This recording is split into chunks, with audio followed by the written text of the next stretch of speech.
నమస్తే, welcome to YK news inner view.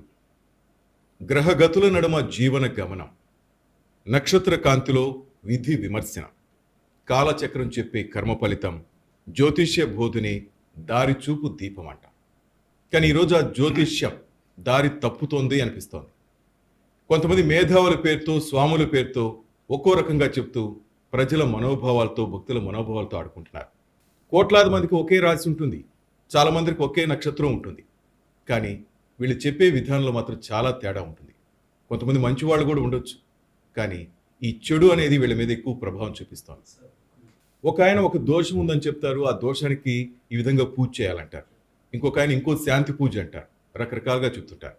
ప్రజల్ని అగమ్య గోచరంలో ఉంచుతున్నారు. సంక్రాంతి పండుగకు సంబంధించి కూడా కొంత సందిగ్ధత నెలకొంది. ఈ నేపథ్యంలో మనతో పాటు మాట్లాడడానికి దైవజ్ఞ పొన్నలూరి శ్రీనివాస గార్గయ్య గారు మనతో పాటు వైకే న్యూస్ స్టూడియోలో ఉన్నారు. గార్గయ్య గారితో మాట్లాడదాం. ఏది నిజం, ఏది అబద్ధం, ప్రస్తుతం జ్యోతిషం ఏ విధంగా ఉందో ఆయన మాటల్లోనే విందాం.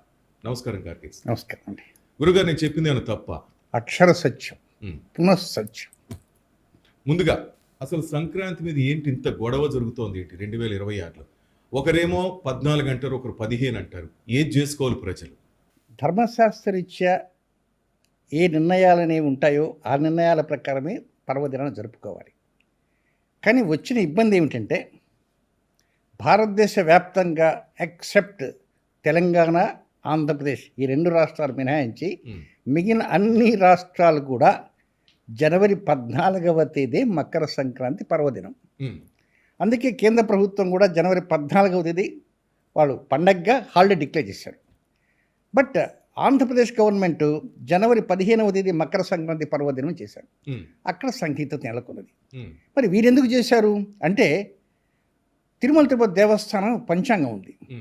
ఆ పంచాంగకర్తలు జనవరి 15వ తేదీ మకర సంక్రాంతి అన్నారు. అది ఎంతవరకు ఖచ్చితంగా ఇచ్చారు అనేటువంటి వివరం ప్రజలకు తెలియదు. అది ఎవరికి? తెలంగాణ, ఆంధ్రప్రదేశ్ ఉన్న ప్రజలకు తెలియదు. తమిళనాడు ప్రజలందరికీ జనవరి 14 పండుగను తెలుసు. యూపీ, ఢిల్లీ, మహారాష్ట్ర ఒక్క ఈ 2 రాష్ట్రాలు మినహాయించి మిగతా అన్ని రాష్ట్రాల వరకు జనవరి 14వ తేదీ పండుగ అని తెలుసు.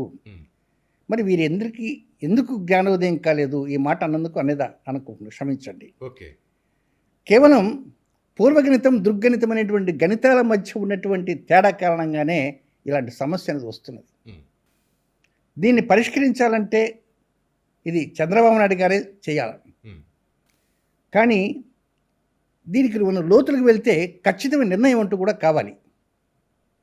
నేను చెప్పింది కరెక్టా, మీరు చెప్పింది కరెక్టా? ఇదిగో నా పంచాంగం రాశాని ఆయన అంటారు, నేను నా పంచాంగం రాసి నేనంట. మరి మా ఇద్దరు ఎవరికి గొడవ? ఈ గొడవ రద్దు చేయాలంటే ప్రత్యక్ష సాక్ష్యం ఉంటే అవసరం, అవును కదా? మరి ఒక చిన్న బాటిల్ తీసుకుందాం.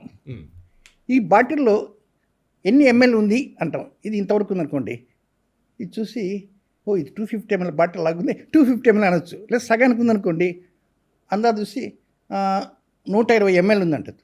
లేదండి 70 ml అంటారు. మన ఇద్దరికి మంచి వాదన వచ్చినప్పుడు తీర్పు ఇచ్చేవాడు ఎవరో ఒకరు ఉండాలి కదా. కొలమానం అనే ఒకటి ఉంటుంది. ఆ కొలమానంలో కొలిస్తే తెలుస్తుంది. లేదా దీని వెయిట్ ఎంత ఉంది, ఇది 250 గ్రాములు ఉంటుందండి, 325 ఉందంట.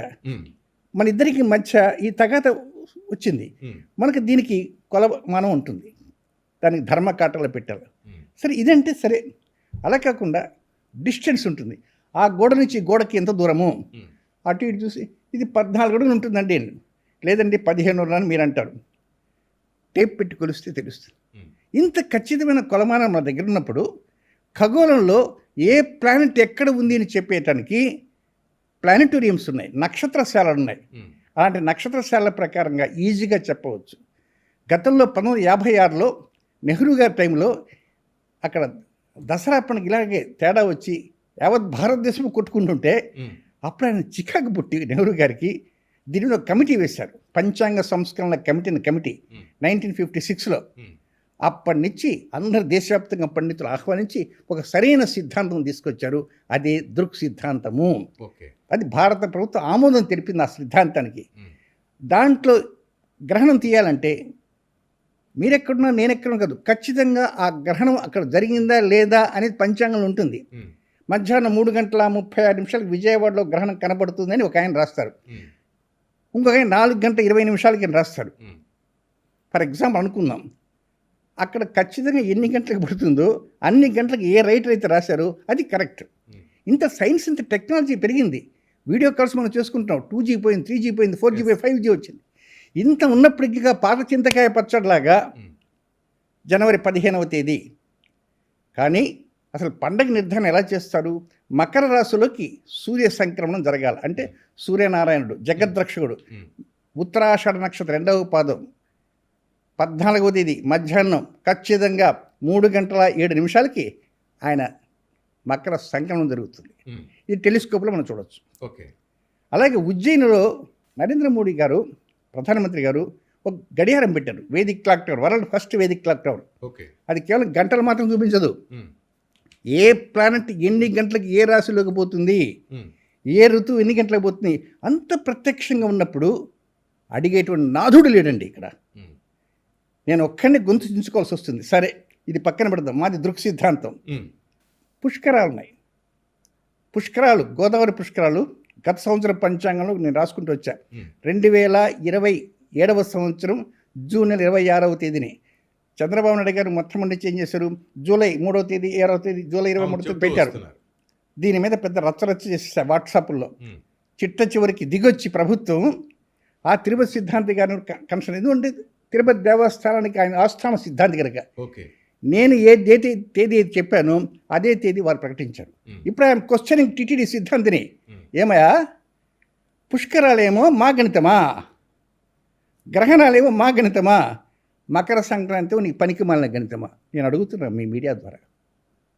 కంటికి కనుక ప్రత్యక్ష గ్రహణాలని భారత ప్రభుత్వం ఆమోదించే దుర్గణితం ప్రకారం పాటిస్తున్నారు. గోదావరి పుష్కరాలని భారత ప్రభుత్వం ఆమోదించే గణితం చేస్తున్నారు. మరి మకర సంక్రాంతి ఎందుకు చేస్తున్నారు? దీనికి ఆన్సర్ లేదండి. వారు నిర్భయంగా బయటకు వచ్చి మీడియా ముందు మాట్లాడగలరా? మాట్లాడలేరు. మేము అడిగే ప్రశ్నకు సమాధానం లేదు. మరి ఎట్లా రుజువు చేయాలంటే హైదరాబాద్ ప్లానిటోరియం ఉంది, ఢిల్లీ ప్లానిటోరియం ఉంది, బెంగళూరు ప్లానిటోరియం ఉంది, నక్షత్రశాలు ఉన్నాయి, టెలిస్కోప్స్ ఉన్నాయి. అలాంటి టెలిస్కోప్ ద్వారా పెట్టి చూస్తే 14వ తేదీ మధ్యాహ్నం 3:07 భారత కాలమాన ప్రకారం మకర సంక్రమణం జరిగితే 14వ తేదీ మకర సంక్రాంతి, 15వ తేదీ కానే కాదు.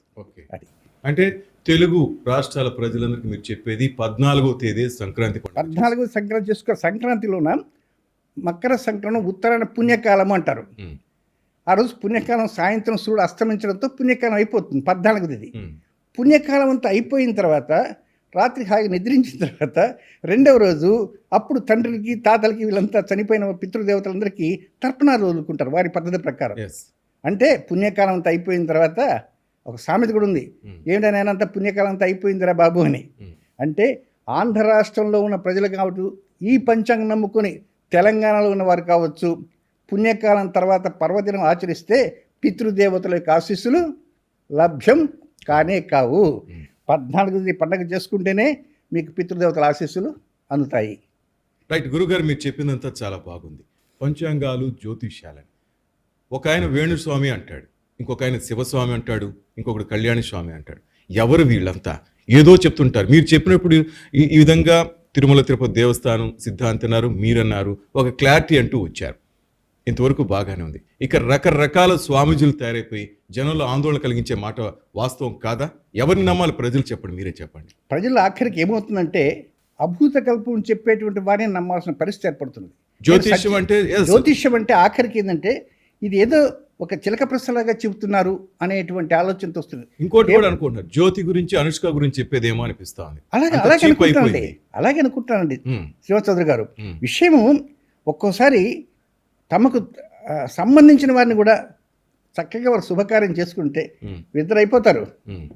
వారిద్దరైపోతారు. ఇలాంటి వారిని ఎక్కడో అసలు ఇంకా 2029వ సంవత్సరంలో కేంద్ర సెంట్రల్ గవర్నమెంట్లో ఒక పెద్ద ప్రముఖ ముఖ్యమంత్రి, ప్రముఖ నాయకుడు పోతాడు అంటారు. హౌ కెన్ ప్రూవ్ చేయాలా? నేను చెప్పేది అదే. ఒకప్పుడు జ్యోతిష్ నేను ఒక మాట చెప్పానండి, నా వాట్సాప్ వాటిలో పెట్టేశాను, నా యూట్యూబ్ ఛానల్ పెట్టా. బీహార్ ముఖ్యమంత్రిగా ఉన్న నితీష్ కుమార్ యాదవ్ అనారోగ్యమో సమయం. అనారోగ్యం మీద ఉమ్, 2026 సంవత్సరం జూన్ నెల 7వ తేదీ తర్వాత ఉమ్, అనారోగ్యం వల్ల వారు తప్పుకుంటారు. నేను దానికి కట్టుబడి ఉన్నాను. నేను ప్రూఫ్ చూపిస్తాను వారి జాతక ప్రకారంగా. అనారోగ్య కారణాల వల్ల వారు నేను చేయలేనండి. ఇప్పుడు నా వయసు 66 సంవత్సరాలండి. నేను హైదరాబాద్ నుంచి విజయవాడ దాకా డ్రైవ్ చేసుకుని వస్తున్నా. ఉమ్, 4 సంవత్సరాలు నేను రాలేను. అప్పుడు అనారోగ్యం పెరగచ్చు, ఉమ్, రెస్ట్ తీసుకోవచ్చు. కనుక వారు అనారోగ్య కారణాల వలన ప్రధానమంత్రిగా వారు పర్మిషన్ తీసుకొని తన పదవికి రాజీనామా చేసి మరొకరిని ఇచ్చుకుంటారు. నువ్వు కారణం చెప్పకుండా వీరిద్దరూ విడాకులు తీసుకుంటారు. ఎస్, నేను అక్కడికే వస్తున్నాను గురుగారు. ఒకప్పుడు జ్యోతిష్యం చూసి మీరు చెప్పిన పంచాంగాలు చూసి వివాహ కార్యక్రమాలు లేకపోతే ఇంట్లో గృహప్రవేశాలు కానీ పిల్లలకి నామకరణం స్కూల్లో చేర్పించేదిగా ఇట్లా చాలా గౌరవంగా ఉండేది.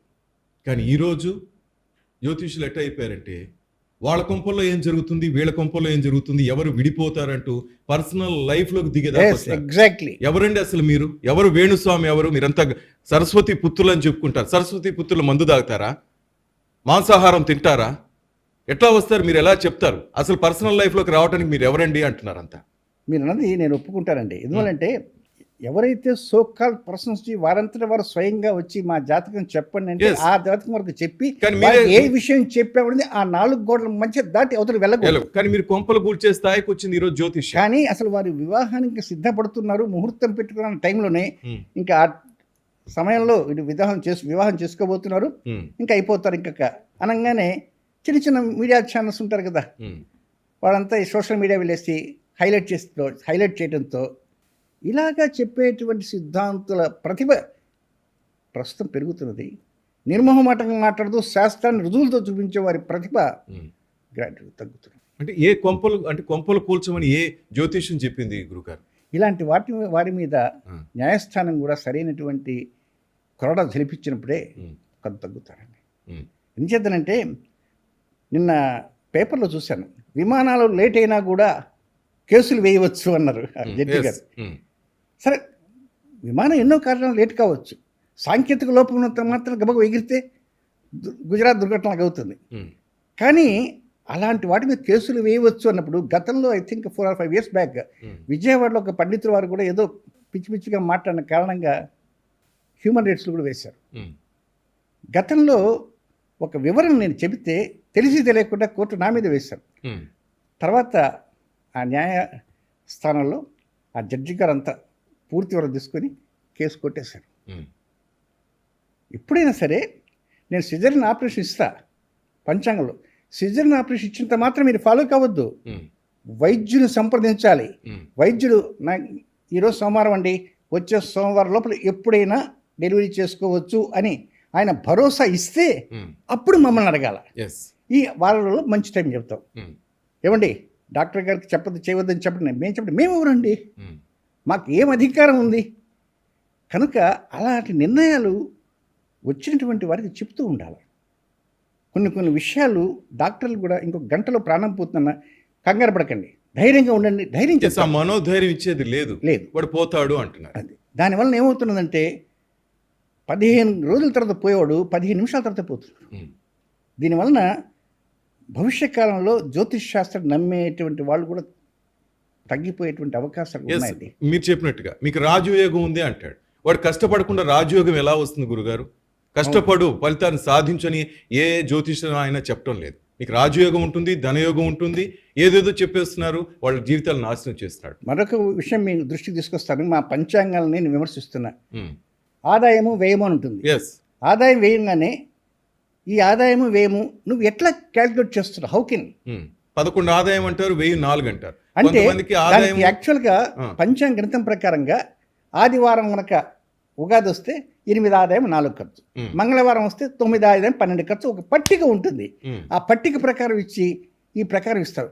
మరి ఆదివారం సోమవారం కాదు కదా, సంవత్సరం నుండి పంచగ్రహ కూటములు, చాతుర్గ్రహములు, గ్రహ సంఘర్షణలు, ఉమ్, గ్రహణాలు, ఇతర గ్రహ కూటములు, వీటన్నిటిని బేస్ చేసుకుని ఫలితాలు చెప్పాలి. ఉమ్, మరి నేను దాదాపు 8 సంవత్సరాలు ఇస్తే ఒక్క పంచాంగకర్త అయినా నన్ను క్వశ్చన్ చేయాలి. ఎందుకంటే వారికి తెలుసు నేను నిర్మోహమాటంగా మాట్లాడుతున్నా. మరొక మాట, ఒక పెద్ద మహోపాధ్యాయ మధుర Krishnamurthy Shastri garu um, president of India award winner. Um, వారికి నా పంచాంగం ఇచ్చిన మకర సంక్రాంతి పుణ్యపురుషుడు గోత్రం అని ఇచ్చా. ఉమ్, గార్గేయ, మకర సంక్రాంతికి పురుషుడికి గోత్రం ఏమిటి? ఉమ్, ఏం పిచ్చిగా రాసేవన్నాడు. మనిషి అన్న తర్వాత గోత్రనామాలు ఉంటాయండి. ఆయన సంక్రమణ పుణ్యపురుషుడు గోత్రం లేకుండా పుడతాడా అని నేను గట్టిగా మాట్లాడడంతో కంగుతున్నాడు. ఒక్క మకర సంక్రాంతి పురుషుడు గోత్రం ఇచ్చే ఏకైక పంచాంగం కాలయుగం నా పంచాంగమే. ఉమ్. ప్రపంచవ్యాప్తంగా సంక్రాంతి పుణ్యపురుషుడు ఏ గోత్రంలో ఉన్నాడు, ఆయన పురుషుడు పేరు అనే ఇచ్చే ఏకైక పంచాంగత నేను గొప్పగా చెప్పుకుంటున్నాను. నిర్మహమాటంగా మాట్లాడతాను. కానీ శాస్త్రాన్ని నిక్కచ్చిగా ప్రజలకు చెప్పినప్పుడే జ్యోతిష్ నిలబడుతుంది. కానీ ప్రజల మనోభావాలతో ఆడుకుంటున్నారు, ప్రజల ప్రజల అమాయకత్వంతో మనోభావాలు ఆడుకుంటున్నారు. మాట్లాడుకుంటే, ఆ విధంగా ప్రజల మనోభావాలతో ఆటలాడుకుంటే త్వరలో కొంతకాలం ఇప్పుడేమన్నా హైఫైగా ఉండొచ్చు, తర్వాత ఏదో ఒక రోజున ప్రజలు తాట తీస్తారు. కానీ దేవుడు ఏం చేస్తుంటారు గురుగారు? మీలాంటి జ్యోతిష్యుల పేరుతో ప్రజలను దోచుకుంటుంటే నేను మిమ్మల్ని అనలేదు, ఇప్పుడు చెప్తున్నా. యాక్చువల్గా ప్రతి వ్యక్తికి కూడా కర్మ ఫలితం ఉంటుంది. కర్మ ప్రభు ఉంటాడు, ఉమ్, ఆయనే శని కర్మ ప్రభు. ఉమ్, ప్రతి సంవత్సరం 136 రోజులు ఆయన వక్రంలోకి వస్తాడు. ఆ వక్రంలో కూర్చొని అందరు ఫైల్స్ తెప్పించుకుంటాడు. ఓకే. తెప్పించుకొని చూస్తాడు. ఆహా, గార్గే సిద్ధాంత్ ఏం చెప్పాడు, సుబ్బయ్య శాస్త్రి ఏం చెప్పాడు, వెంకట శాస్త్రి ఏం చెప్పాడు, ఎవరు ఏం చేస్తాడు, ఎవరికి సర్టిఫికేట్ ఇద్దాం, ఎవరికి అవార్డు ఇద్దాం, ఎవరికి రివార్డు ఇద్దాం, ఎవరికి శిక్ష వేద్దాం, ఉమ్, అవన్నీ చేసి దాని సమయం వచ్చినప్పుడు ఉమ్. చేసేస్తాం. కానీ ఈ లోపల ఇన్ని జీవితాలు నాశనం అయిపోతాయి కదా. అవుతాయి, తప్పకుండా అవుతాయి. ఉమ్, ఎందుచేతనంటే ఆ ఫలితం కూడా ఆ వ్యక్తి అనుభవించి తీరాలి. ఇప్పుడు ఒక వ్యక్తిని దొంగతనం చేయవని మరొక వ్యక్తి ప్రోద్బలం చేసినప్పుడు ఆ వ్యక్తి దొంగతనం చేస్తాడు, ఒకరిని చంపేస్తాడు. ఆ తర్వాత కోర్టు వారు విచారించిన తర్వాత మొట్టమొదటి ఎవరైతే ప్రేరణ చేస్తారో ఆ ప్రేరణ మొదటి ముద్దాయిగా చేస్తారు. మీరు ఇంత చెప్తున్నారు గురుగారు, కానీ నేను నమ్మను. ఎందుకంటే ఈ దొంగలే ఈ రోజు ఫామ్ హౌస్లు కట్టించుకుంటున్నారు, పెద్ద పెద్ద విల్లాల్లో బతుకుతున్నారు, ఫ్లైట్లలో తిరుగుతున్నారు. నిజమేనండి, కానీ అమాయక ప్రజలు నాశనం అయిపోతున్నారు జ్యోతిష్యం అక్షర చేస్తా. సత్యం. మీరు మాట్లాడే ప్రతి మాట నేను అక్షర సత్యం అని చెప్తాను. ఎందుచేతనంటే ముక్కుసూటిగా మాట్లాడుతున్నటువంటి వారు ఎదగలేకపోతున్నారు. అలాగే ముక్కుసూటిగా కాకుండా ఏదో తప్పుడు వ్యవహారాలతో నడిచేవారు ఉంటారు. కానీ దాని సమయం వచ్చినప్పుడు వారు మూల్యం చెల్లించుకుంటారు. ఈరోజు ఫామ్ హౌస్లు ఉండొచ్చు, ఉమ్, ఎక్కడెక్కడో తిరగచ్చు, కోట్ల రూపాయల ఆశలు సంపాదించవచ్చు. కానీ ఏదో ఒక రోజున ఉమ్, మూల్యం సంపాదించుకుంటారు. అంతెందుకండి, విశాఖ శారదా పీఠాధిపతి గారు ఉన్నారు. ఆయన ఎన్నోసార్లు నేను అడిగా, ఉమ్, నో అన్నారు. ఉమ్, నేను అదే ఒక రోజు అన్నా. నేను వివరంగా చెబుతుంటే వారు వినిపించుకోలే. ఉమ్, వస్తూ మూల్యం చెల్లించుకుంటారు ఏంటి అన్న. ఉమ్. ఈ రోజున మూల్యం చెల్లించుకున్నారు. ఆయన ఇక్కడ లేరు, విశాఖపట్నం లేనంటే నాకు తెలిసింది. Yes. ఆయన ఎక్కడున్నారు ఏమిటో. ప్రభుత్వాలకి సపోర్ట్ చేస్తే వీళ్ళు పీఠాధిపతులు ప్రభుత్వాలు సపోర్ట్ చేయవలసింది ఏమిటండి. కానీ రాబోయే రోజుల్లో ప్రజలు తెలుసుకుంటారండి శ్రీనివాస చౌదరి గారు. తప్పకుండా ప్రజలు తెలుసుకుంటారు. ఆ రోజు వస్తుంది. మనం ఖచ్చితంగా వివరంగా చెప్తే, ఈరోజు కుజదోషం అంటారు. 27 నక్షత్రాల్లో జన్మించిన ఏ వ్యక్తికి కుజదోషం ఉండదు. దాని పేరుతో పూజలు, వ్రతాలు, శాంతి పూజలు, కేవలం జాతకం ఎట్టి చూడంగానే అమ్మా కుజదోషం ఉందనగానే పడిపోతాట్నే భయపడతారు. మెడ మీద తల ఉండే ఏ వ్యక్తికి కూడా కుజదోషము వర్తించదు. కనుక ధైర్యంగా ఉండాలి. నాగదోషం అనగానే పుట్ట చుట్టూ తిరిగేది. Naga means pending. డ్రైవర్ రాలేదండి నాలో నుంచి చౌదరి గారు, రాలేకపోయినాను. పనివాడు రాలేదని నాగా పెడుతున్నాడు, పాలవాడు రాలేదని నాగా పెట్టాడు. నాగా అంటే అండి పెండింగ్ అని. నాగా అంటే పెండింగ్, యాబ్సెంట్. ఓకే. కనుక నా పనులన్నీ నాగాలు పడుతున్నాయి అనగానే పాము వచ్చి కరుస్తుందా, పాము వచ్చి చెప్పిస్తుందా? దేశవ్యాప్తంగా కోట్ల మంది ఉంటే ఇంతమంది కోట్ల మందికి అవి చెప్పించి ఇంతమంది కోట్ల మంది పాములు చంపారు. అన్ని పాములు ఉన్నాయా? జ్యోతిష్ శాస్త్ర ముసుగులో ఫూలిష్నెస్ అనేది చాలా ఉంది. ఆ ఫూలిష్నెస్ తీసేసినప్పుడే శాస్త్రం నిలబడుతుంది.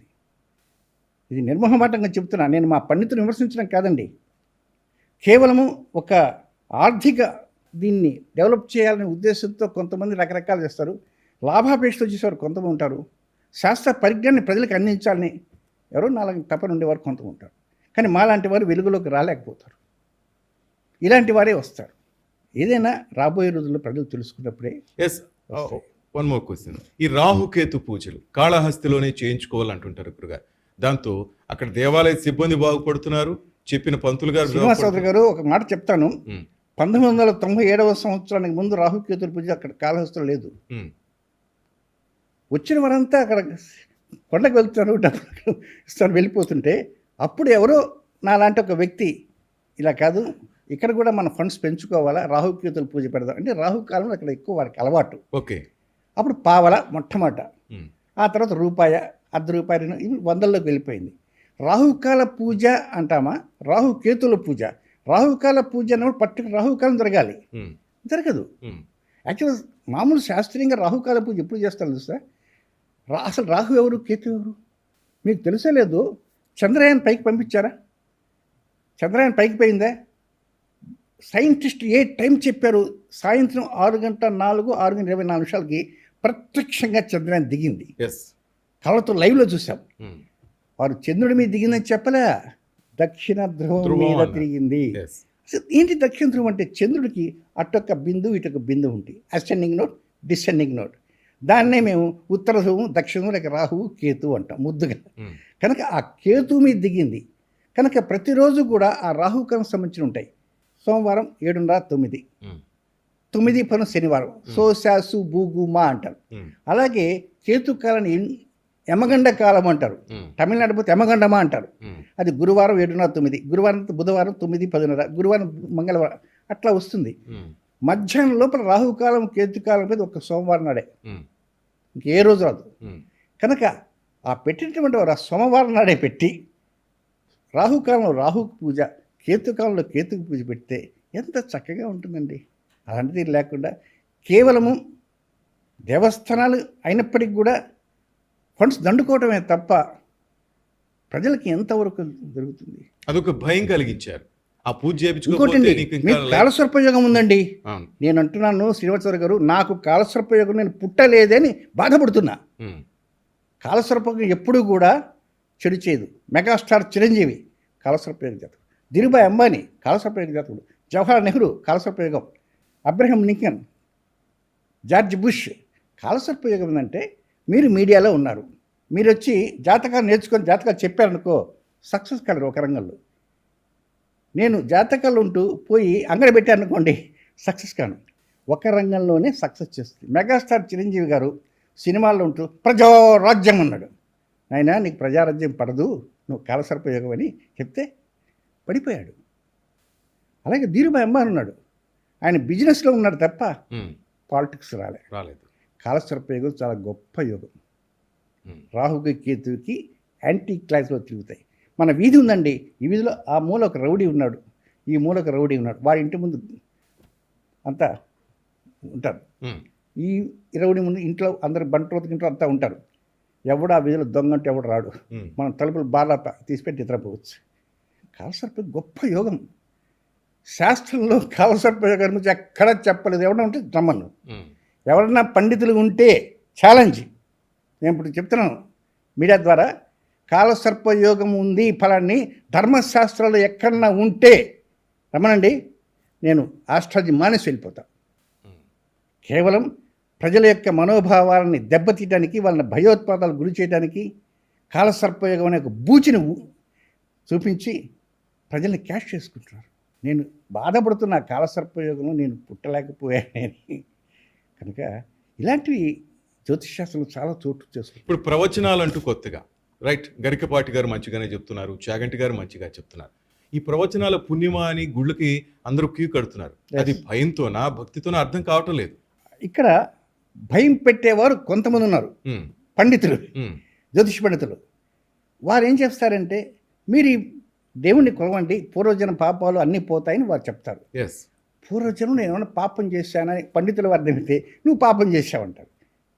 లేదా ఈ విష్ణు ఆలయం చుట్టూ లేకపోతే సరస్వతి ఆలయం చుట్టూ వెళ్తే మనకు మంచి జరుగుతుంది, మంచి భావంతో వారు చెప్తారు. ఉమ్.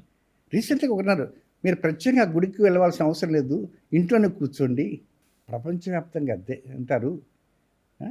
కనుక భగవంతుడు సర్వాంతర్యామి అణువణువు ఉంటారు. అంటారు. ఒక 4 days బ్యాక్ చూశాను, ఉత్తర ద్వార దర్శనం ముక్కోటి. ఉత్తర ద్వార దర్శనంగానే పొలోరిపోతారు తెల్లవారుజామున. నాకు తెలిసి నేను చిన్నప్పుడు 10వ తరగతి చదువుకున్నప్పుడు ఒక్కసారి వెళ్ళానండి. ఉమ్. తర్వాత మా నాన్నగారిని అడిగా, ఉమ్. మనం ఏ వేకుని దాని అక్కడ కూర్చున్నా వెళ్ళాము, వెళ్ళకుండా ఉంటే దేవుడు మనం కనికరించాడు నాన్న అన్న. నేను చెప్పులు వేసుకుని నేను వేసుకున్నా, ఉమ్. ముందుగానే మాట్లాడా. ఉమ్. అక్కడికి ఆ రోజు ఎందుకు వెళ్ళాలి? అర్ధతాత్పర్యాలు తెలియక నిన్న ఎవరు గరికపాటి వారు లేక చాగంటి వారు చెప్పారు ఉత్తర ద్వార దర్శనం గురించి. మీరు చీకట్లో చలిలో పడిపోవాల్సిన అవసరం లేదు, హాయిగా ప్రశాంత ఇంట్లో కూర్చోండి, ఉత్తరముఖంగా చూస్తూ కూర్చోండి. ఆ ద్వార దర్శనం కూడా విఐపీలకే స్వామి గారు. Yes, correct. అవునా? ప్రజలకు రాదు. రాదు. సామాన్య భక్తులు క్యూ లైన్లో నిల్చుని చచ్చిపోతూ ఉంటారు. అవును. వీళ్ళకి మాత్రం రికమెండేషన్ లెటర్లు, వీళ్ళు వెళ్ళి ఉత్తర ద్వార దర్శనంలో ఆ స్వామి గారిని ఒకటండి శ్రీనివాస్ చౌదరి గారు, ప్రజలలో కూడా కొంత మార్పు రావాల్సిన అవసరం ఉంది. ప్రజలు తెలుసుకోవాల్సిన అవసరం ఉంది. గుడ్డిగా ప్రవచనం వినండి, తప్పు లేదు. ప్రవచనం విన్న తర్వాత వారు చెప్పిన సద్బోధ ఏదైతే ఉంటుందో దాంట్లో ఎక్స్ట్రాక్ట్ పట్టుకోండి. చేసే తప్పులని చేస్తున్నారు, ఈ ప్రవచనాలు వింటున్నారు, గుళ్ళకి వెళ్తున్నారు. దాంతో పాపం పోతుందా? ఉదయం దాకా సాయంత్రం దాకా చేసే పాపం పోదండి. పాపము అలాగే కొనసాగుతుంటుంది. మానవ సేవే మాధవ సేవ అన్నారు. అవునా? ఎగ్జాక్ట్. మరి మానవుడికి దేవుడు కూడా అదే చెప్తాడు. వాళ్ళకి సేవ చేయండి, పేదవాళ్ళకి అన్నం పెట్టండి అంటారు. కానీ మీరు గుళ్ళోకి వెళ్తారు, కిరీటాలు పెడతారు. స్వామి అడిగారా కిరీటాలు పెట్టమని? నేను తప్పుగా అంటలేదు గురుగారు, అదేదో పేద ప్రజలకు చేయొచ్చు కదా. ఆ ఆలోచన ఎందుకు రావటం లేదు? అందుకే నేను అదే అంటున్నా, ప్రజలలో మార్పు వచ్చినప్పుడు ప్రతి వ్యక్తిలో మార్పు రావాలి, కానీ ఆ మార్పు అనేది తేలిగ్గా రాదు. ఎందుచేతనంటే ఇలాంటి మనం ప్రశ్నించుకున్నటువంటి ఇలాంటి వాటిని ప్రజలకి బాగా ప్రతినిత్యం ఏదో ఒక విధంగా నూరిపోసే విధంగా ఉన్నప్పుడే ఒక ప్రక్షాళన అనేది జరుగుతుంది. దేశవ్యాప్తంగా పనికిమాలిన గణితాన్ని వాడతారు తప్ప శాస్త్రీయ గణితాన్ని వాడండి అయ్యా బాబు, అక్కడ కరెక్ట్గా ఆ గ్రహణం పట్టేది సమయాన్ని ఏ పంచాంగం చెబుతుందో అంతే వాడరు. ఇది దేవస్థాన పంచాంగం అండి, వాడుతున్నాం అంట. దీనివలన ఆ పంచాంగం సమయానికి ముహూర్తాలు పెట్టుకుంటారు, పోతున్నారు. ఆ పంచాంగానికి ఉన్న నక్షత్ర ప్రకారంగా చూసుకుని అది ఆ నక్షత్రంలో జన్మించారు, ఇంకొక నక్షత్రంలో జన్మించారు, దేవుడికి ఇరుక. కనుక ఆ పంచాంగర్తలు ఏంటంటే వారికి తెలుసు, వారికి 100కి 100 భాగాలు తెలుసు తాము రాసేది తప్పు అనే విషయము. మరొక పంచాంగర్తను శ్రీశైల దేవస్థానం పేరు కూడా చెప్తున్నాను. శ్రీశైల దేవస్థానం పంచాంగ సిద్ధాంతి ఆయన కృష్ణా పుష్కరాలు, గోదావరి పుష్కరాలు రాసిన ఏ సంవత్సరం కూడా ప్రభుత్వం ఆ డేట్ని ప్రకటించదు. మరి ఆయన తాను రాసిన ప్రకారంగా జరపలేనప్పుడు మరి ఇంకా పదవులు ఎందుకు కనిపెట్టుకుంటాం? లాల్ బహదూర్ శాస్త్రి గారు ఎక్కడో యాక్సిడెంట్ జరిగిందని రాజీనామా చేసిపోయినారు కదా, నైతిక బాధ్యత వహించి. మరి ఈ సిద్ధాంతం ఎందుకు పోలేదు? కీర్తి ఖండితులండి. నేను ప్రభుత్వ ఆస్థాన సిద్ధాంతంగా తెచ్చుకోవటం పెద్ద కష్టమైన పని కాదు. నాకు నా పరపతి ఉంది, కానీ అలాంటి పదవులు నాకు అక్కర్లే. పదవిలో ఉండి రాళ్ళని నెత్తిన పెట్టుకున్న దానికంటే వెనక ఉండి ప్రజలు నడిపించడం చాలా ఉత్తమం. ఆ దిశగానే కృషి చేస్తున్నారు. కానీ మీలాంటి మేధావులంతా ఇటు తెర వెనుక ఉంటున్నారు. అది కొంతకాలం వరకు. ఎందువల్లంటే నవ్ ఐఎమ్ 66. కొంతకాలం తర్వాత అడగంగానే రాలేకపోవచ్చు. మీరు అట్లా ఫోన్ చేశారు, వెంటనే బయలుదేరి వచ్చారు అంత దూరం నుంచి, 300 కిలోమీటర్ల నుంచి. కానీ ఏదైనా నా గొంతులో ఊపిరి లోపల వీటన్నిటికీ ఒక ప్రశ్న చేయాలా? అది నా మనోవాచ్యం. ఇప్పుడు బాధ పెట్టుంటే ఐఎమ్ సారీ. లేదు, ఉన్న వాస్తవం ఇది. ఎందుకంటే మిమ్మల్ని ఎప్పుడు ఈ విధంగా నేను చూడాల. బట్ మేము మనుషులమే, మాకు కొన్ని కోరికలు ఉంటాయి, కొన్ని నమ్మకాలు ఉంటాయి. ఆ నమ్మకాలను క్యాష్ చేసుకుంటున్నారని నేను అడుగుతున్నా. డబ్బులు ఇచ్చేవాడు ఉంటాడు, డబ్బులు లేనివాడు ఉంటాడు. అవును. నీకు ఈ శాంతి పూజ చేయాలి, నీది కర్కాటక రాశి, లేకపోతే నీది ధనురాశో, లేకపోతే నువ్వు పుట్టిన సమయం బాగలేదంటూ పేద ప్రజలతో ఆడుకుంటున్నారు. గాయత్రి మంత్రం తెలియనోడు కూడా వచ్చి మాట్లాడుతున్నాడు. చక్కగా మంత్రాలు చదవలేనోడు కూడా ఈరోజు వచ్చి జీవితాలతో ఆడుకుంటున్నారు. ఒక వివాహానికి ఒక అబ్బాయి జాతకం, అమ్మాయి జాతకం, ఇరువురు జాతకాన్ని మనం చెక్ చేసి వివాహ జాతక పొంతన చూడాలి అంటారు. నేను దాదాపుగా 15 సంవత్సరాలు చూడటం మానేశాను. ఈ 2 జాతకాలు చూసి ఒక 50 రూపాయలు నాకు ఇచ్చారనుకోండి, సాయంత్రం 1,00,000 రూపాయలు నాకు వస్తాయి. అంత సంపాదించగలను. కానీ నాకు వద్దన్న. ఎందుకు? వారు తెచ్చే జాతకాలని తప్పు జాతకాలు. చాలామంది పండితులు మా అబ్బాయికి వివాహం కాలేదని అంటే, ఏం లేదండి ఒక డేట్ ఆఫ్ బర్త్ కొంచెం మార్చేద్దాం, ఆ దోషం పోతుంది. ముడివేస్తున్నారు, కలవని సంబంధాలకు ముడివేసి వాళ్ళ జీవితాలు చేస్తున్న కారణం ఏమిటి? అందువలన నేను ఒక నిర్ణయించుకున్నా, ప్రతి ఇంట్లో ఒక వైద్యుడు ఉండాలా, ప్రతి ఇంట్లో ఒక న్యాయవాది ఉండాలా, ప్రతి ఇంట్లో ఒక జ్యోతిష పండితుడు ఉండాలి.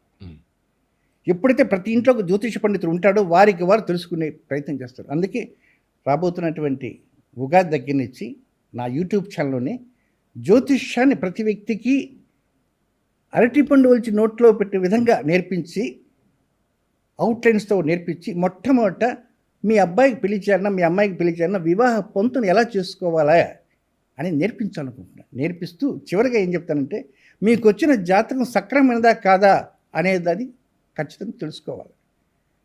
ఎందుకంటే అది కనుక ఖచ్చితంగా లేదనుకోండి ఇబ్బంది పడతారు. ఎస్, తల్లిదండ్రులు కన్న బిడ్డల లైఫ్ కోసం చాలా ఆరాటపడుతుంటారు. వాళ్ళు సంతోషంగా ఉండాలని కోరుకుంటారు. మీలాంటి పెద్దలు జ్యోతిష పండితులు అని చెప్పుకునే కొంతమంది దగ్గరికి వెళ్ళి బిడ్డల సంబంధాలు పెళ్లిళ్ళ గురించి చెప్తుంటే మీరు చెప్పినట్టుగా చూసి ఇచ్చున్నట్లు కలుపుతున్నారు. అవును, వాళ్ళ జీవితాలు నాశనం అయిపోతున్నాయి. ఆ తల్లిదండ్రులు ఎంత క్షోభపడుతున్నారో వీళ్ళకి అర్థం కాదు. రాబోయే వీళ్ళకి రావాల్సిన ముడుపులు ముడుతున్నాయి, రాబోయే 3 తీసుకుంటున్నారు. సంవత్సరాల తర్వాత నుంచి వివాహాలు కావటం చాలా కష్టం. ఉమ్, అది వారి అమ్మాయి అయినా అబ్బాయి అయినా 2028వ సంవత్సరం ఫిబ్రవరి నెల 23వ తేదీ దగ్గర నుంచి కర్మ ప్రభు అయినటువంటి శని మేషరాశులకు వస్తాడు. ప్రక్షుభ్యంతి సిది ప్రచలతి వసుధా మొదటి స్వర్గోరి దిగ్భ్రంసో బుద్ధి భాజాంజన పదహరణం చిత్రవృష్టి పయుధ చంద్రార్కౌ మందరశ్మి గ్రహణ హద్దివాత ప్రచండ చిత్రాకారం భ్రమిదం మేషస్తే భానుపుత్రే. ఆ భానుపుత్రుని శని ఆ రాశిలో జగత్తంతా ఊగిపోతుంది. ప్రతి 30 సంవత్సరాలు వస్తాడు, కానీ అప్పుడు ఊగటం వేరు, ఇప్పుడు ఊగటం వేరు. కరెక్ట్గా సమయం 2028వ సంవత్సరం ఫిబ్రవరి నెల 23వ తేదీ తర్వాత నుంచి వివాహాలు చేయటం చాలా గగనగండం. ఉమ్, ఎందువల్లంటే ప్రస్తుతం ఉండేటువంటి వెస్ట్రన్ కల్చర్ వచ్చేసింది. ఉమ్. అసలు కల్చర్ గాలిగిపోయింది. ఇప్పుడు అదే గొడవ జరుగుతుంది. బట్టలు శుభ్రంగా వేసుకోండి అంటేనే గొడవ జరుగుతుంది. గురుగారు మీరు చూసే ఉంటారు 2 రోజుల నుంచి ఎట్లా గొడవలు జరుగుతున్నాయి. మా బట్టలు మా ఇష్టం అన్నవారిని సపోర్ట్ చేసేవారు కూడా చాలా మంది ఉన్నారు. ఎస్, నేను రాత్రి చూశాను. ఎవరైతే ఈ మాటలు సభ్యతగా బట్టలు వేసుకోండి అన్నటువంటి వ్యక్తిని సపోర్ట్ చేసేటువంటి లేడీస్ చాలా మంది ఉన్నారు.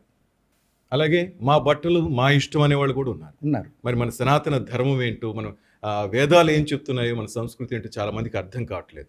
మీరు చెప్పినట్టుగా ఇదే ట్రెండ్గా మారిపోతుందేమో రాను రాను. చెప్పలేమండి, పరిస్థితి అలాగే ఉంది. ఎందుచేతంటే రాబోతున్న రోజుల్లో పూర్తిగా వెస్ట్రన్ కల్చర్ మన మీద వచ్చేసింది. మన వారంతా కూడా ఎప్పుడైతే నేను ఎక్కడ జోక్ చూసా, మన వారంతా అక్కడ విదేశాలకు పోతున్నారు, విదేశాల కుక్కల్ని మన దగ్గర పెంచుకుంటున్నాము అలా జోక్ వదిలారు. కనుక మనం అక్కడ వాళ్ళు మన సంప్రదాయాలు గౌరవిస్తున్నారు, సంప్రదాయాన్ని గౌరవిస్తూ ప్రతినిత్యం కూడా ఆ సంప్రదాయాన్ని ఫాలో అవుతున్నారు. మన వాళ్ళు ఆ సంస్కృతికి అలవాటు పడిపోయారు, నాశనం అయిపోతారు. గురుగారు రైట్. ఇక 2026లో ఏ విధంగా ఉండబోతుంది గ్రహస్థితులు, ముఖ్యంగా మహిళలకు ఏ విధంగా ఉండబోతుంది? పురుషుల కంటే అనుకూలంగా యాక్చువల్గా మనం ఉగాది రోజు మాట్లాడుకుంటాం ఇది, కానీ ఇది ఇంగ్లీష్ సంవత్సరాది. కానీ అందుకే మీరు ఆ మాట అంటారనే నేను కూడా ఒక మాట అన్నా. 2026వ సంవత్సరంలో విశ్వావసనామ సంవత్సరం 77 రోజులు ఉంటుంది. పరాభవనామ సంవత్సరం 288 రోజులు ఉంటుంది. ఈ రెండు కలిసినటువంటిదే 2026. సహజంగా రాశి ఫలితం అన్నప్పుడు పిచ్చి బ్రాహ్మణులాగా ఉన్నావే నువ్వు, ఉగాది చెప్పాల్సింది ఇప్పుడు చెప్తున్నా, సంవత్సరాలు చెప్తారు ఏంది అంటారు చాలా మంది. నేను ఆదాయాల వేళ అటు చెప్పనండి. 77 రోజులు విశ్వావసు, 288 రోజులు పరాభవ, 2 క్లబ్ చేసుకొని దానికి తగ్గట్టుగా ఫలితం చెప్తా. ఓకే. కనుక అంటే వారు ఆంగ్ల సంవత్సరం దానికోసం వేచి ఉంటారు. అవును, ఎట్లా ఉందో ఎలా ఉందో చాలా మంది అనుకుంటారు. ఈ కొత్త సంవత్సరంలో కొత్త పనులు చేపట్టాలని అంతా రెడీగా ఉంటారు. కనుక ఏదైనా 2026వ సంవత్సరం గ్రహ సంచార స్థితికి ఏమాత్రం బాగోలేవు అన్నమాట వాస్తవం. ఫిబ్రవరి 23-24 తారీఖు నుంచి 157 గంటల పాటు కుంభరాశిలో పంచగ్రహ కూటమి ప్రారంభమవుతుంది. అలాగే జనవరి ఫిబ్రవరిలో కూడా ధనుస్సు రాశిలో చాతుర్గ్రహ కూటములు వస్తాయి. అవి చాతుర్గ్రహ కూటములు ధనుస్సు రాశిలో వచ్చినప్పుడు అక్కడ కుజుడు శుక్రుడు ఉన్న కారణంగా మనం ఇప్పటిదాకా మాట్లాడుకున్నటువంటి వాటి యొక్క ప్రభావం చాలా ఎక్కువగా ఉంటుంది. ఓకే. అంటే ఒక విధంగా వివాహ వ్యవస్థ కావచ్చు, ఆర్థిక వ్యవస్థ కావచ్చు, రాజకీయ వ్యవస్థ కావచ్చు, భూకంపాలు కావచ్చు, అకస్మాత్తుగా ఉత్తరాదిలో వర్షాలు కావచ్చు. ఎవరైనా జనవరి నెలలో ఫిబ్రవరి నెలలో వర్షాలు పడతాయంటే నమ్మరు సహజంగా. అవును. కానీ ఉత్తర భారతంలో అలాగే నేపాల పరిసర ప్రాంతాల్లో కొంత భూకంప సూచనలు ఈ 4 గ్రహాల వల్ల. ఇంకా రాజకీయ వ్యవస్థలో కొంత ప్రక్షాళన జరుగుతుంది. స్త్రీలకి మాత్రం 5% పురుషుల కంటే అనుకూలం ఉంటుంది. 2026 సంవత్సరం. 26లో భక్తి ముసుగులో లోపాలు ఎక్కువగా ఉంటాయి. ఉమ్, భక్తి ముసుగులో లోపాలు ఎక్కువ ఉంటాయి. 2026లో ఏ రంగాలు అనుకూలంగా ఉంటాయి అంటే స్పోర్ట్స్ అనుకూలంగా ఉంటుంది, క్రీడలు, అలాగే రాకెట్ షార్లో ప్రయోగాలని సక్సెస్. ప్రయోగాలను సక్సెస్ ఉంటాయి. అంటే పైకి వెళ్ళిన తర్వాత ఎప్పుడు 2 ఏళ్ళ క్రితం 3 ఏళ్ళ క్రితం పంపితే అది కింద పడిపోవటం కాదు. ఇప్పుడు చేసేటువంటిలో కొత్త అధునాతన ఆలోచనతో ఉంటాయి. దాదాపుగా క్రీడా వ్యవస్థ అద్భుతంగా ఉంటుంది. రాజకీయ వ్యవస్థలో లొక్కలు ఉంటాయి. ఇరువురు మిత్రులు రాజకీయంలో ఉండి ఇరువురు మిత్రులు ఎంతో బాగా ఉన్నప్పటికీ ఈ మిత్రులపై ఆ మిత్రులు కత్తులు నూరుతుంటాడు అంతర్గతంగా. ఉమ్, ఇద్దరు మిత్రులే. కేంద్రంలోనా రాష్ట్రాల్లోనా? ప్రపంచం యావత్తండి. మళ్ళా మీ మాట అంటారా, నేనే చెప్పాలనుకున్నా. ఉమ్, ప్రపంచం యావత్తు కూడా రాజకీయ రంగం అంతా కూడా కొంత యుద్ధ భయ వాతావరణంలాగా అనిపిస్తుంటుంది. ఉమ్, ఏదో ప్రకారంగా మిమ్మల్ని ఆ సీట్ నుంచి లాగేయాలా, నేను కూర్చోవాలా. ఉమ్, ఇరువురు చాలా ప్రాణమిత్రులే. ఒక్కసారి ఇరువురు కూడా ఒకరిని ఒకరు విడిచి వెళ్ళలేనటువంటి బంధంగా ఉండేటువంటి బంధం, అలాంటి బంధం ఉన్న వారి మధ్యలో ఇది శత్రుత్వం బయలుదేరుతుంది. అది ఎప్పటి నుంచి బయలుదేరుతుంది? ఫిబ్రవరి 23వ తేదీ నుంచి ప్రారంభమవుతుంది. ఓకే. దీనివలన లుకలకు కేవలం మన ఆంధ్రప్రదేశ్, తెలంగాణ, ఢిల్లీ అని కాదండి, ప్రపంచం యావత్తు, ప్రపంచం ఎన్నో దేశాలు రాష్ట్రాలు ఉన్నాయి, అన్ని చోట్ల కూడా ఇదే. ఉమ్, దీంతో కొంత వరల్డ్ వార్ రాకపోయినా దానికి పావులు కలిపే యోధులు ఉంటారు ఓకే. ఇతర దేశాల్లో. కానీ ఏదైనా రాజకీయ రంగంలో గురించి కొంత బాధాకర విషయాలే ఎక్కువ ఉంటాయి 2026లో. 26లో. ఇది బ్రహ్మాండంగా వీరు చేస్తారని గట్టిగా మనం చెప్పలేము. Entire world, not in India, entire world చెబుతున్నా. నాట్ ఇండియా అనగానే టీడీపీ వాళ్ళు ఉంటారు, వాడు ఉంటారు, అయ్యో మా గార్గే గారు ఇలా చెప్పారండి అనుకోవచ్చు. ఉమ్, కానీ ఏదైనా కొంత రాజకీయ వ్యవస్థలో భిన్నాభిప్రాయాలు వస్తాయి. ఒకరిని పైనుంచి ఇలా కిందకి పడాలని ఇలాంటివి ఎక్కువ. నా అమరావతి గురించి చెప్పండి. అమరావతి గురించి నేను గతంలో కూడా 2-3 అడిగారు ఇటీవల కొన్ని ఛానల్స్ వారు. 2027-28 కల్లా అమరావతి ఒక స్థాయిలోకి వచ్చేస్తుంది. ఉమ్,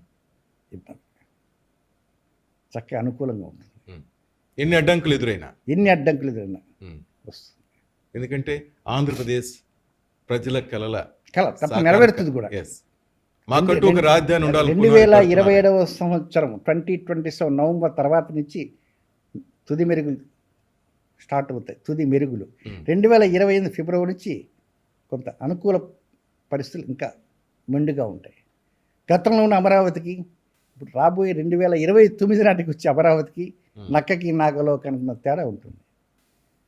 అటు ట్రాన్స్పోర్టేషన్ కావచ్చు, ఇక ఇతర వ్యాపార సంబంధం కావచ్చు, రాజకీయ పరంగా కావచ్చు, ఇక విద్యారంగం కావచ్చు, వైద్య రంగం కావచ్చు, ప్రతి దాంట్లో each and every aspect Amaravati number 1 ఉంటుంది. ఈ క్రమంలో రపరపాలాడిస్తానంటూ కొంతమంది వస్తున్నారు. వాళ్ళ పరిస్థితి ఏంటి? వారు ప్రజలు వారిని ఆడిస్తారేమో. కానీ ఏదైనా వారి గ్రహబలాలు కూడా చూసుకోవాలి కదండి. అంటే బాగున్నాయా బాగలేవా మీకు తెలియని వాళ్ళకా, మీకు తెలియంది కాదు. అంటే ఒకటి 2029లో పరిస్థితి కనుక అవగాహన చూస్తే కొంత ప్రశాంతంగా ఎన్నికలు మాత్రం జరగవు. 2028 ఫిబ్రవరి 23వ తేదీకి శని మేషరాశిలోకి రావడంతో ఇందాక నిన్న మేషస్తే భానుపుత్రే అని జగత్తంతా ఊగిపోయే విధంగా ఉంటుంది. జగత్ అంటే కేవలం భారతదేశమే కాదు, ఎంటైర్ వరల్డ్ కురుక్షేత్ర యుద్ధమే అంటే అంతే, ఆ విధంగా ఉంటుంది. ఎన్నికలు ప్రశాంతంగా జరగవు ఈసారి. ఎన్నికలు ప్రశాంతంగా జరగవు, మారణ హోమాలే జరుగుతాయి అని ప్రజలను భయపెట్టడం కాదండి. మీరు ధైర్యంగా వెళ్ళి మీ ఓటు హక్కును వినియోగించలేనటువంటి దుస్థితి ఏర్పడుతుంది. ఓకే. కనుక ఆగా ఓటు హక్కు వినియోగించుకునే ఏర్పాట్లు ప్రభుత్వం వారు చేయాలా, చేయగలరా? ఇది క్వశ్చన్ మార్క్. అటు తెలంగాణలో అన్ని చోట్ల ప్రపంచం యావత్తుంటున్నా, ఈవెన్ అమెరికా అధ్యక్ష ఎన్నికలు కూడా కావచ్చు ఉండవు. ఆ తర్వాత ఇతర దేశాలున్నాయి కదా, అన్నిట్లో ఎక్కడా కూడా సాఫీగా ఎన్నికలు జరుగుతాయనే మాట లేదు. ఇక సినిమా రంగాన్ని గురించి చెప్పండి. సినిమా రంగం చాలా కష్టాల కడల్లో మునిగుతుంటుంది. లాస్ట్ తేలుతుందని అనలేకపోతున్నాం. మునిగి తేలుతుందంటే అది వేరు. ఏదో ఒక రోజు సినిమా రంగంలో ఉండేవారు కూడా ప్రత్యామ్నాయాలు చూసుకుంటారు. ఉమ్, దానికి పెద్దపీట వేసేది 2026. ఓకే. ఏదో ప్రకారంగా మనం ఈ రంగంలో ఉంటూ భూస్థాపితం అయిపోతామేమో, వేరొక రంగాన్ని చూసుకోవటం మంచిది అని ఇంకొక రంగం పైన చూపులు పడిపోతాయి. ఉమ్, అది కేవలం మన తెలుగు రాష్ట్రాలు కాదండి, హిందీ రంగం కూడా. ఓకే. గురుగారు, దేశ భవిష్యత్తుకు యువత మెయిన్. అసలు ఆ యువతకి ఏ విధంగా ఉండబోతోంది? పెడత్రో పట్టకుండా ఉమ్, ఆత్మవిశ్వాసంతో తాముకు తామే రక్షణ ఇచ్చే విధంగా తమ కుటుంబ సభ్యులను కూడా ఉమ్, ఎదిరించకుండా ఉమ్, తల్లిదండ్రుల్ని గౌరవిస్తూ గౌరవిస్తూ ఓల్డేజ్ హోమ్ని పంపకుండా ఉండాల్సిన రోజు వస్తే యువత అద్భుతంగా ఉంటుంది. నేను ఒక 5 గురించి అడుగుతాను. ఆ తర్వాత మనం ఆ 12 రాసుల గురించి మాట్లాడుకుందాం. అందరూ ఎదురు చూస్తూ ఉంటారు మా రాశికి ఏంటని. మనం ఎంత చెప్పినా కూడా ఆ మాయలో పడిపోయినారు అంతా. కష్టపడకుండా రాసుల ఫలితం ఆ విధంగా తయారు చేశారు. ఆ స్వామి ఈ స్వామి అంతా మీ గురించి నేను చెప్పలేదు గురుగారు. కొంతమంది స్వాములు అట్లా తయారు చేశారు అందరినీ. చంద్రబాబు నాయుడు గారు, ఆయన గురించి చెప్పాలంటే ఏమంటారు? చంద్రబాబు నాయుడు గారి స్థితి ఎట్లా ఉంటుందని నేను, వారికి మంచి రాజయోగం రాబోతుందండి అన్న. ఉమ్, రాజయోగం అంటే ప్రధాని అవుతారా అని అడిగారు. Why not president of India? కనుక చంద్రబాబు నాయుడు గారికి రాబోయే రోజుల్లో చక్కటి యోగం అనేది ఉన్నది. పవర్ స్టార్ పవన్ కళ్యాణ్, జనసేన అధినేత. పవన్ స్టార్ గారి హెరస్కోప్స్ నా దగ్గర ప్రాపర్గా లేదండి. ఉమ్, అదే ప్రశ్న వారు అడిగారు కూడా. ఉమ్, ఇంచేతనంటే ఏదో ఫ్లూక్గా ఎక్కడ నెట్లో దొరికింది కదా అని చెప్పి నేను వారిని గురించి, అది మంచి కావచ్చు చెడు కావచ్చు ఏదైనా చెప్పటం అనేది భావ్యం కాదు. ఉమ్, కనుక ఏదైనా వారైనా ఒక మీటింగ్లో ఎక్కడన్నా నా date of birth, time of birth, place of birth ఇది అని కనుక వారు ప్రకటిస్తే తప్పకుండా శ్రీనివాస్ చౌదరి గారు నేను జాతకం చెప్పడానికి వస్తారన్నా, నాకు టైం ఇవ్వండి అంటే తప్పకుండా నేను తీసుకుని ఇస్తాను. వారు ప్రకటించాలా, ఎస్, లేదా మీరు వారిని ఇంటర్వ్యూ చేసి డేట్ ఆఫ్ బర్త్ నాకు పంపాలా. తప్పకుండా. అది లోకేష్ గారు. లోకేష్ తప్పకుండా ముఖ్యమంత్రి అవుతారండి. ముఖ్యమంత్రి యోగం లోకేష్ గారికి ఉంది. ఈ మాట కూడా అక్కడ చెప్పాను. ఉమ్. ఇక జగన్ గారు. జగన్ గారికి వారి జాతకంలో కూడా ఇలాంటి సమస్య. ఉమ్, వారి జాతకంలో కూడా ఈ నక్షత్రమా ఆ నక్షత్రమా, చాలా చోట్ల రాజకీయ నాయకులకి అంటే కొంతమంది అండి, భారతదేశంలో అందరు కాదు, కొంతమంది నాయకులకి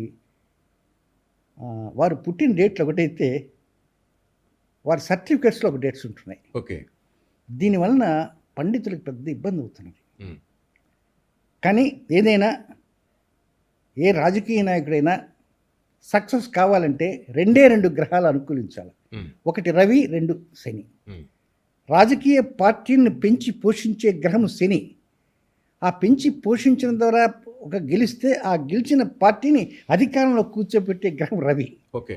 కనుక రవి శని, రవి ఆదివారం, శని శనివారం, ఆదివారం శనివారం పక్క వస్తాయి వీకెండ్స్. ఈ వీకెండ్స్లో ఏ నాయకుడైనా ఏ రాజకీయ నాయకుడైనా తమ స్వార్థ ప్రయోజనాలు కాకుండా ప్రజా ప్రయోజనాలు కేటాయిస్తే తప్పకుండా రాజయోగం పడుతుంది. దీనికి పూజలెక్కల, పురస్కెక్కల, ఉంగరాలెక్కల, బొంగరాలెక్కల. ప్రధాని నరేంద్ర మోడీ. కానీ వారి హెరస్కోప్ ఉన్నది, కానీ దాంట్లో కొన్ని తేడాలు ఉన్నాయి. కానీ వారు కొన్ని జాగ్రత్తలు తీసుకోవాలి, ఆరోగ్యరీత్యా జాగ్రత్తలు తీసుకోవాలా.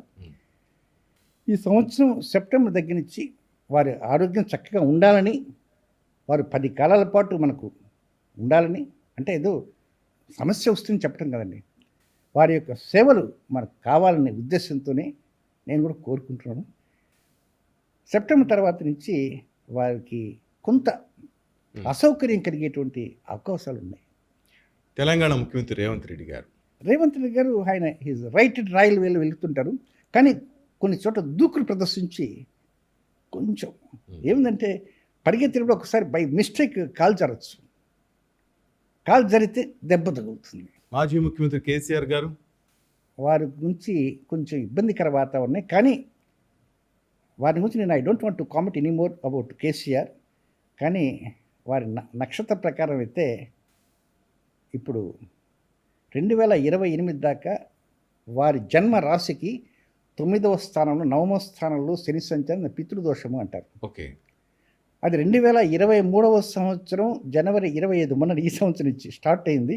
2025 ఫిబ్రవరి 3 దాకా నవమ స్థానంలో శని సంచార ఫలితంగా కొంత తనకు తానే కొంతమంది అంటారు తాము చేసుకున్నటువంటి గోతులోనే పడ్డారంటారు. చేసుకున్న వాళ్ళకి చేసుకున్నంత మహాదేవ్ అంటుంటారు. కనుక ఏదైనా నవమ శని కొంచెం ఇబ్బందికరంగా ఉంటుంది. కాబట్టి 2028 లోపలంటే 2026, 27లో శని ముందుకు పోయి వెనక్కి వస్తాడు. ఆ ముందుకు పోయి వెనక్కి వచ్చి రెపరెపరెపల ఆడతాడు. కానీ రెపరెపలు ఆడినా కూడా ఏదో కాసేపు కరెంట్ ఉన్నంత వరకు దీపం వెలుగుతుంది. రైట్. ఇక అఖండతో అందరినీ ఉర్రూతొలగించి సనాతన ధర్మం చెప్పిన బాలయ్య బాబు గురించి సినిమా రంగంలో. వారికి అండి ఈ జమ్ ఈజ్ మూలా నక్షత్రం. వారి డేట్ ఆఫ్ బర్త్ నాకు తెలుసు. నాకు వారికి మంచి సన్నిహితం ఉంది. మొట్టమొదట అంగారక మహాశక్తి యజ్ఞం అని 23 సంవత్సరాల క్రితం బాలయ్య బాబు గారు వారి శ్రీమతి గారు నేను కూర్చొని ప్రత్యేకంగా చేస్తాం హైదరాబాద్లోనే. వారి యొక్క స్థితి చక్కగా అనుకూలం ఉంది. ప్రస్తుతం జరిగేది అర్ధాష్టమ శని వారిని డెవలప్ చేస్తుంది. ఓకే, వారిని డెవలప్ చేస్తుంది. కానీ ఎప్పుడైనా బాలయ్య బాబు గారు మూలా నక్షత్రం వచ్చినటువంటి రోజున ఎప్పుడైనా ఏ సంవత్సరం ఆ మూలా నక్షత్రం ఎప్పుడు వచ్చిందో ఆ రోజున అది ఎన్ని గంటలకైనా ఒక 15 నిమిషాల పాటు ఉత్తరపు దిక్కుగా కూర్చొని మౌనంగా ఆయన ఇష్ట దైవాన్ని ప్రార్థన కావచ్చు, ఇక ధ్యానం కావచ్చు. మూలా నక్షత్రం ఎందుకంటే అది గొప్ప నక్షత్రం మూలా నక్షత్రం. ఆ మూలా నక్షత్రం వైఎస్ రాజశేఖర రెడ్డి గారి మూలా నక్షత్రమే. ఓకే, చాలా గొప్ప నక్షత్రం. ప్రజలు తెలియక మూలా నక్షత్రం పుట్టిన గండం ఉందండి అది ఏదో అంటుంటాం, అది వేరు. నా శ్రీమతి కూడా మూలా నక్షత్రం ఏరుకోరే చేసుకున్నా. మూలా నక్షత్రం మా నాన్నగారు ఆయన మూలా నక్షత్రం రా ఇది గండం అంట మామగారు పోతారు అది ఇది ఏం లేదు నాన్న నీ జాతకం బాగుంది. కనుక బాలయ్య బాబు గారు ఎప్పుడైనా ప్రతి నెలలో ఒక రోజుండి 15 నిమిషాలు ఎవరైనా మూలా నక్షత్రం ఉన్నవారు ఒక 15 నిమిషాల పాటు ఉత్తరపు దిక్కు ఫేస్ చేస్తూ ప్రశాంతంగా కుర్చీలో కూర్చోవచ్చు, లేకపోతే మామూలుగా కూర్చోవచ్చు, బాష్పాటు వేసి కూర్చోవచ్చు, చేస్తే సూపర్గా ఉంటుంది. ఇక సంక్రాంతికి సందడి చేయనున్నారు మన శివశంకర్ వరప్రసాద్ మెగాస్టార్ చిరంజీవి గారు. ఓకే, వారికి ఏమండి వారి కాలసర్పయోగ జాతకులు. నందిని పన్నించేసే శక్తి సామర్థ్యాల యోగం ఇస్తుంది. ఓకే, వారు ఏం కృషి చేయనక్కర్లే, వారు కూర్చుంటే యోగాన్ని చేస్తుంది.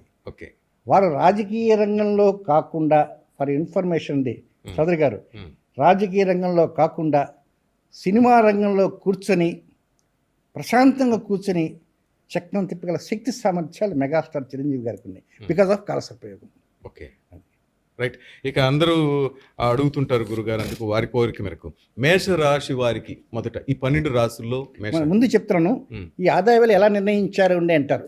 వాస్తవంగా ఆదాయ వ్యయాలు పెద్ద బోగస్, పెద్ద నా పంచాంగం రాస్తా ఈ బోగస్ ఈ పట్టికలు నమ్మద్దు, నేను ఇచ్చే వాటిని నమ్మండి, నేను ఆదాయం వేయమన్ను, అనుకూల శాతము ప్రతికూల శాతం.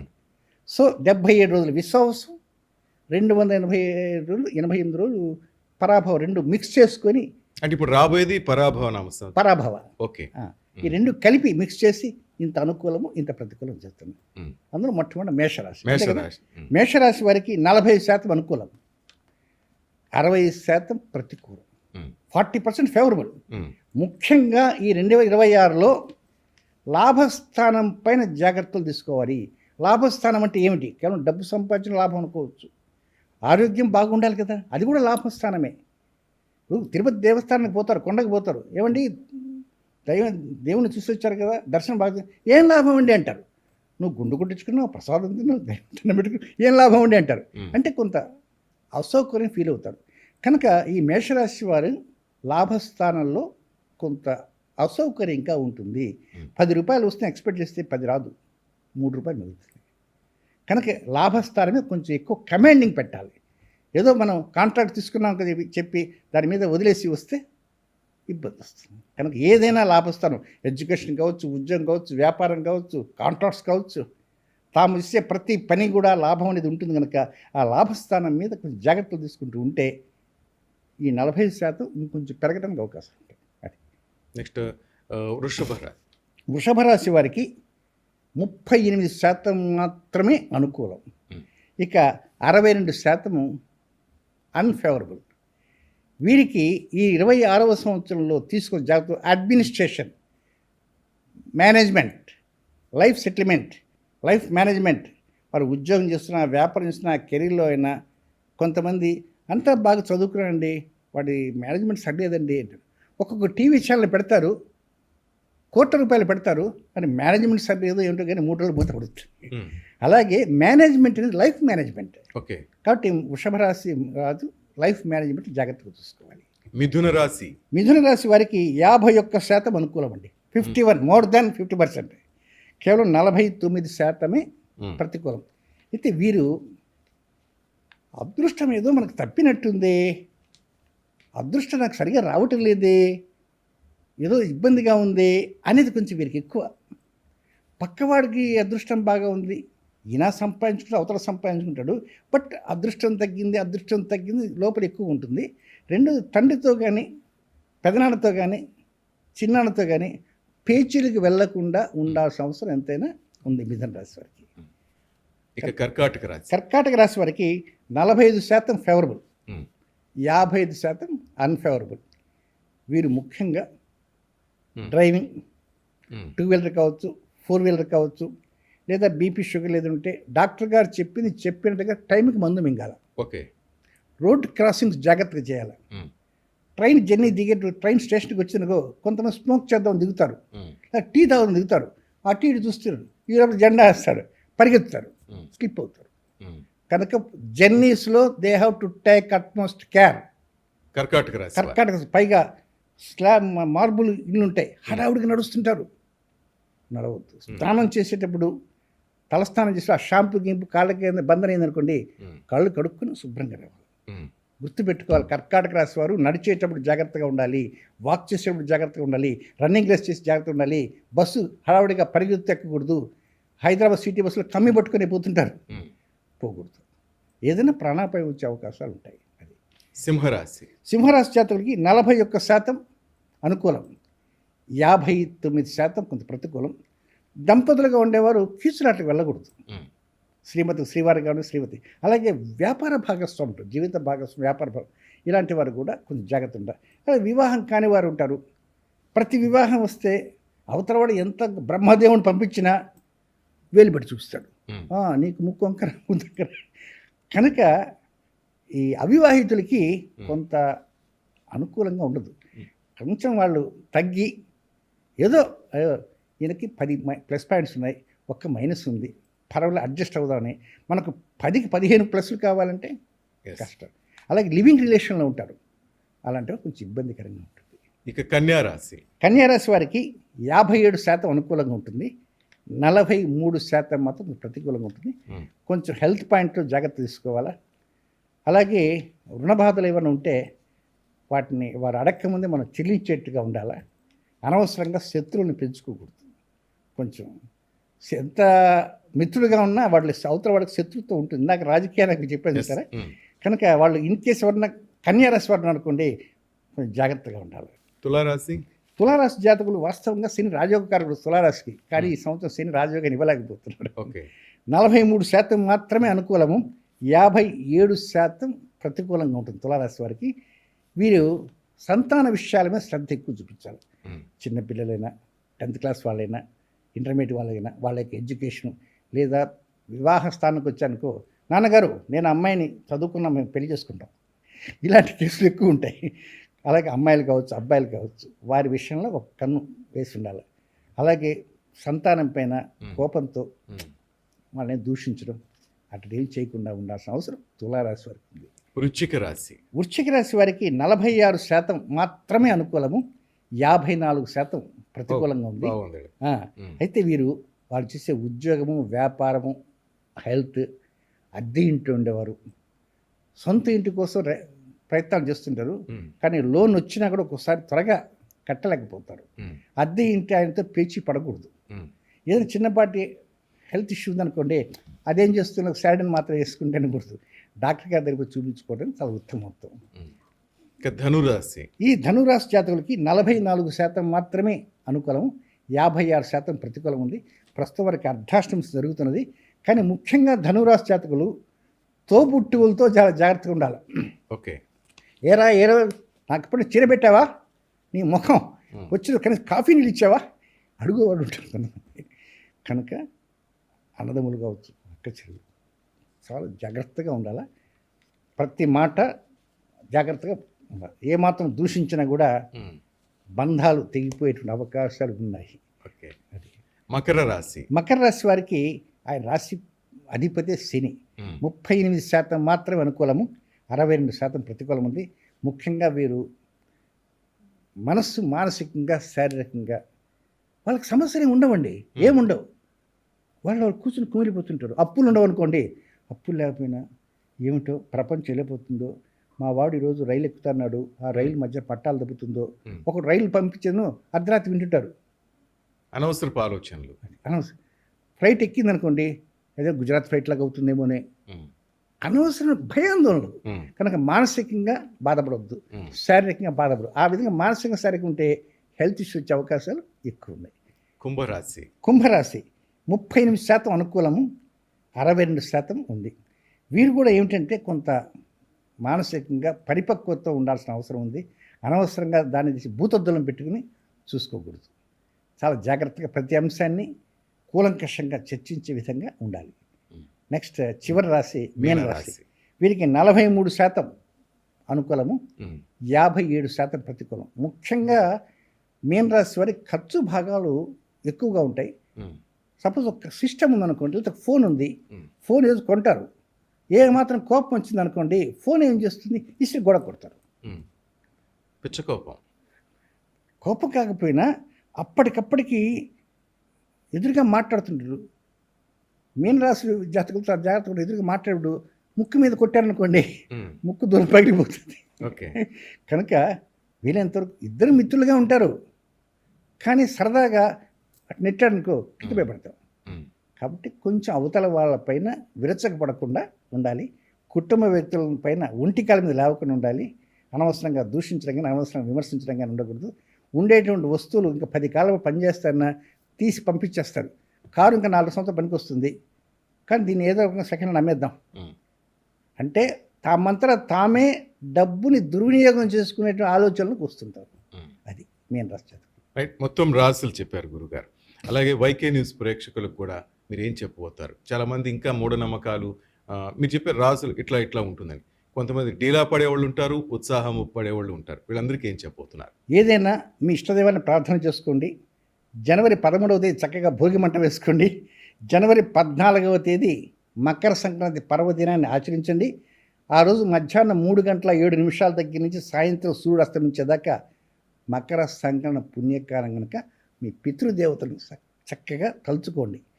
తర్పణాలు వదులుకునేవారు ఉంటారు, కొంతమంది పితృదేవతలను నమస్కరించుకునేవారు ఉంటారు, పెద్దల కోసం ఎన్నో చేస్తుంటారు.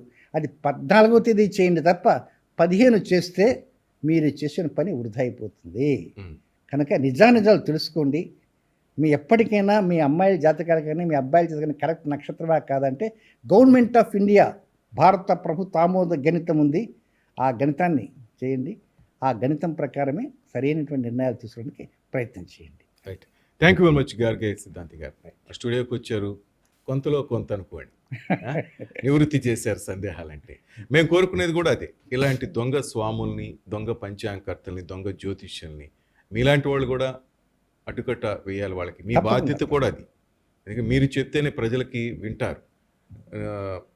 చాలామంది లైఫ్లు స్పాయిల్ అయిపోతున్నాయి. గత 25 సంవత్సరాల నుంచి తెలుగు రాష్ట్రాల్లో దుర్గణితానికి ప్రధాన వ్యాప్తి ఇచ్చి ఇప్పుడు దాదాపు 40% మంది దుర్గణిత పంచాంగానికి అలవాటు పడ్డారు. మీరు ఏ యాప్స్ కొట్టినా, ఏ ల్యాప్టాప్ కొట్టినా, సిస్టమ్స్ వచ్చినా దుర్గణితం వస్తుంది. అందులో ముఖ్యంగా తెలుగు రాష్ట్రంలో 2 పేపర్లు ఉన్నాయి, ప్రముఖ పేపర్లు. ఒకటి ఆంధ్రజ్యోతి అని ఒకటి ఉంది, ఇంకోటి ఈనాడు ఉంది. ఆంధ్రజ్యోతి రాధాకృష్ణ గారిది, వారి కింద రాసి పంచాంగం అది ఖచ్చితమైన పంచాంగం. పూర్వగణిత పంచాంగాన్ని ఈనాడు వారు రాస్తారు. కనుక వారిదేముంది, ఆ దేవస్థాన పంచాంగం ఏదైతే ఉంటో వారిస్తారు. కనుక ఆ ఈనాడు పత్రిక యాజమాన్యాన్ని కూడా నేను తెలియజేస్తున్నాను. మీరు కూడా కొంచెం ఆలోచన చేసి దుర్గణిత తిథి నక్షత్రాలు ఇస్తే. నేను కూడా మీ నుంచి కోరుకునేది ఇది. కొంతమంది ఈ సోకాల్డ్ మేధావులను, పంచాంగకర్తలు, జ్యోతిష్యులు అని చెప్పుకునే వాళ్ళకి చెప్పండి, అనవసరంగా వాళ్ళ కొంపల్లోకి వీళ్ళ కొంపల్లోకి వెళ్ళి చిచ్చులు పెట్టద్దు. గౌరవాన్ని కాపాడండి, తెలుగు సంస్కృతి సంప్రదాయాలు కాపాడితే చాలా బాగుంటుంది. అంతేగాని డబ్బు ధర్మాన్ని కోసం రక్షిస్తే ధర్మం మనం Yes, రక్షిస్తుంది. ధర్మం ధర్మం రక్ష- రక్షిత రక్ష. అంటారు. తెలుగు సంస్కృతి సంప్రదాయాలకు చెడ్డ పేరు తేవద్దని మీ ద్వారా వాళ్ళని మనస్ఫూర్తిగా కోరుకుంటున్నాను గురుగారు. థ్యాంక్ యూ వెరీ మచ్ గురుగారు. Thank you. That's all for now. Keep watching YK news. ఇది తెలుగు వారి గుండె చప్పుడు.